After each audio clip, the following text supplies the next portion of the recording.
Hey guys, welcome back. So in this video we are going to cover a small topic called views and indexes. So actually they both are different. So we have something called as views and then we have something called as indexes. So let's see what views are. Okay, so when we try to retrieve some data from the database, so usually we will get some sort of a visual, right? So we can see a table, but actually we cannot store that output, right? We can so we're only selecting it after making some sort of arrangement, some sort of uh, uh, joins and conditionals. So when we are fetching the data, so there is actually no way that we're able to store it in any form, right? So if it's actually a very important data, we can create a table and we can select it into that other table, right? But is there a way where I can define a select statement, okay, and I can call the same select statement again and again, if I need to run the same sort of a query on multiple occasions, is there a way that I can store that query, or I can store the output of the query? So actually there is a way in most of the DBMS software through which we can store the processing of a query. We can store the entire query process, right? So the way is nothing but a view. So a view is nothing but it is a database object that stores the query. Okay, it is not explicitly storing the output of the query, but it stores the query, and it will have some sort of features through which we can manipulate the query, and we can access the query in a different way, right? So let's see how it actually works. So the main and actually one of the main reason that we create views is to provide a level of control over a table.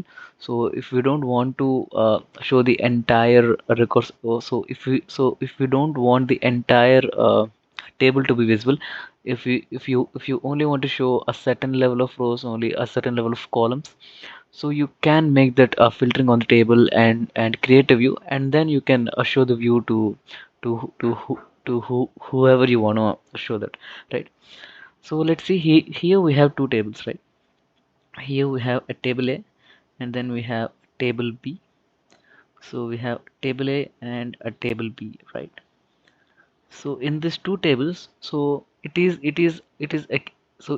a case that uh, I I want some guy to actually view a few records of this table, but not the entire table. So I don't want to grant all the unnecessary, I don't want to provide the entire copy of the table to him, but I have to show us, some records to him. So for that scenario, I can I can match these two tables into, whatever the way that I want it to. So I'm actually fetching these two rows here and putting it here. I fetched these two columns and I fetched it here, and then I got these two and I fetched it, and I created. So I have created my a new view. Okay, let's call it a view. And then of this view, I can only let them view only a few records, and eventually I'm only letting them view only a few columns of the entire resource, right? I'm not providing them with the entire things. So I think you can understand why we need views. So let's see what are the characteristics of the views. So here one or more source table make up a view. So usually we use a single resource. So we don't want to write any sort of complex views, because a view itself is not okay. A view itself is only supposed to be a read only. So since it is a read only thing, we can combine multiple tables, it is always recommended that you use a single table and provide a level of abstraction on the table, and provide it as a view to the required user, right? So the a second characteristic is that a query follows the a select statements format. So whatever query that we are writing, it has to be a DQL, that is, it has to be a select query. So we can only select some sort of records, and we can only select some sort of columns, and then provide an output and use it as a view, and we can provide it to others, right? And views are generally read only. Okay, views are generally read only because there is a way we can eventually do some manipulation on the views as well, but usually we don't. So it is not the actual purpose of the views to be uh, manipulative. So we're only supposed to use them as a read-only objects, right? And views don't require additional storage. So as we discussed, views are not going to store the entire output of a select statement, but they're used to store the what the query that we have ran for that output. So when you need the so when you need the same output in another situation, so instead of writing the entire query, we can just use this view, and we can call uh, select on the view, so that we can get whatever resource. So it feels like a view is actually storing the the output table, but it is not, because the way we use views is we say you say as the a select star from views, and then we are getting everything. So it feels like view is actually a resource that is it is providing me with all, but no, actually, uh, in reality, whatever the output which is provided by the views is actually used as a resource in our actual select statement, so that it is retrieved from the result of a view. But the result of a view will also fetch it from the from the actual table. It is not going to fetch it from it's not going to fetch it from some sort of intermediate storage, right? So this is the anatomy of the view. Let's look at, okay, what happens with the view. So one of the main characteristic that we have discussed is the security. So we can provide an abstract view of it. So let's say we have 6 columns. So we have two tables which has 3 columns each, and I have understood that these 2 columns are actually very critical, and I cannot let every user view them. So what can I do? I'm going to create a new table. I'm not creating a new table, but let's assume that we are trying to create a new resource that will only has, so it will only have this column and this column. I'm ignoring this because this is critical, and I can include this. I'm ignoring this as it is critical, and this. So now I have combined all four of them into a single resource. I want this resource to be used multiple times. So what can I do? I'm going to create this as a view. So I have created this as a view.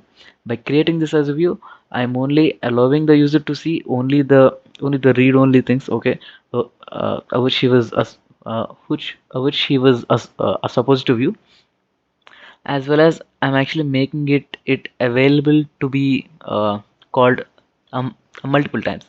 So it's providing me two functionalities at the same time. So this is how the security thing works. I have a user, I can only show him these two parts. Okay, so this is how I can place the view, and let the user view whatever she was supposed to see, right? So let us see the syntax for creating a view. So the syntax is just like create view, a view name. So it is very much similar to a table, but here we use this as thing, right? And we say create view name as, and then we are going to write some kind of a select statement. So uh, this statement is going to be executed when we are calling the views. Okay. uh, okay, then how can I call the views? So you can write select. Okay, you can say select. I'm going to select everything. I'm going to select everything from my view name. So if I write this, so whatever the internal resource that was used by the view, it is going to be executed, and it is going to return me a table, right? And the return table is going to be used by the select statement which I have used to call the view, right? In this way, it works in a way that feels like we have some internal storage that is actually keeping the view, but in reality, so it won't use any extra storage. It will only fetch the records from from the storage itself, but it makes it looks like it is holding the data. In reality, it isn't, right? So I think it is all about the views. So now let's go to indexes. Okay, indexes. So we actually normally don't use indexes because of one reason, that indexes are automatically created on a primary key, right? So usually in any enterprise level database, usually if, most of the tables will have primary keys. So since they have primary keys, indexing will be provided to them. So since even when we try to query any sort of data, we usually do that using the primary key.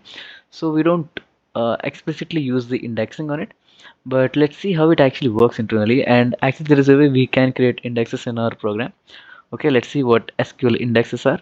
So here we have a table, right? So in this table, if we were to okay, if we were to fetch some record, so we can do it using some sort of we can fetch the entire table, or we can fetch some columns of the table.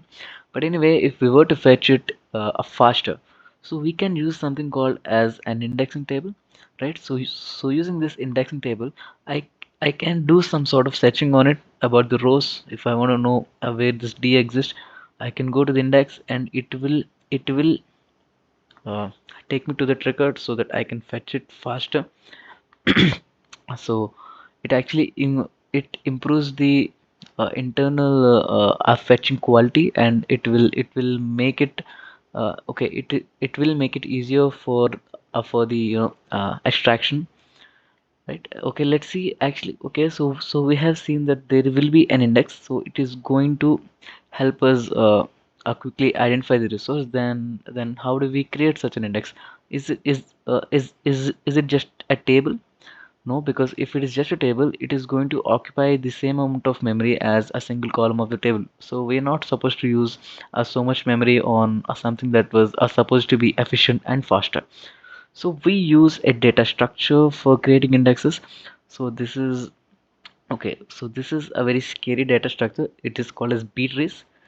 So B trees. So these trees are so these are the balanced trees. So they ensure that at any instance of the time, so it will be in a hierarchy, and ensures that every time if we try to split them in half, we will have everything as a balanced tree, right? So this is how the indexing works. So here we are not storing the entire row, we are just so we have a, a a header index, and it will have a multiple intermediate indexes, and they are created dynamically. And at the last level of the index, we are going to have the references to the actual data rows. So using this, we so if we don't have any index, so we cannot use an algorithm called as the binary search. So we have to linearly search for each record. But if we have some sort of index, and the index is obviously ordered, so since we can apply this algorithm called as binary search on this index, so we can so we will be able to extract the row in a log enough time. So I think you must be aware of how the algorithms and their time complexities work. So a log n is a way efficient uh, a complexity when compared to the a complexity of n of this a linear search, right? So in this way, they make it faster to retrieve and recognize the records. So now let's see the different types of indexing methods. So we have ordered indices. So ordered indices, so they're actually created on the columns which are when we try to order some. Okay, uh, so when we try to order a table uh, based on some sort of record. So let's say for age, so usually we try to create ordering on a table based on the rows. Okay, on such rows. So on those rows, we can create an ordered index. And then we have something called as a primary index. A primary index will be created on the primary key. If it is a primary key, by default it will be created. And there are actually two variations of it. We have a dense index and sparse index. So a sparse index, it will not, so okay, let's say this is the index table. This index table is not going to hold every record. It is going to hold a few records and then it is going to skip a few. So so using these two pointers I can understand that records from 1 to 100 are present here and the records from 101 to 200 are present here. So in this way it will not have a it will not have a reference to each and every row. But when it comes to a dense index, it will have, so it will store the reference of each and every row, each and every data row.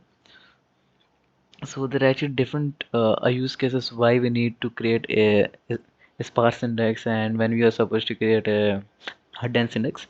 And then we have the secondary index. So secondary index comes into this picture when there is no a primary key, but we have to create index. So that means we will have to handle the duplicates.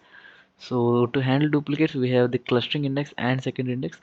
Okay, when the level of indexing is just one, so we can say this as the a primary index. But if the index itself has become so large that we have to break it down to some small chunks, then we can call this one as the primary index and this as the secondary index, right? So in this way, indexing internally works and it ensures the performance is improved. And then okay, let's look at the syntax on how to create them. Okay, so to create index we use the create command and we call the index and we're going to give an index name on the table name and and we can provide it on a single column or we can provide it on a multiple columns as well. But you have to specify all the columns. If you want to create an index on all the columns, you have to provide all the columns. You cannot just say on the table name, right? And okay, so let's see an example. So here we are creating an index called index last name on a table called persons on a column called last name. So an index will be created. So you can see the difference in the fetching rate when you try to select all the records using the last name. So it might take some x amount, and after creating an index it will eventually take some time lesser than whatever it did, so whatever it has taken previously, right? So okay, let's say let's say that after some time that you felt that an indexing is not required on this particular column, then you can drop the index using this command called drop index and we have to provide the index name, right? So this is how these two indexes and views work, right? I hope you get a good overview of these two topics. Okay, then we'll see you in the next video.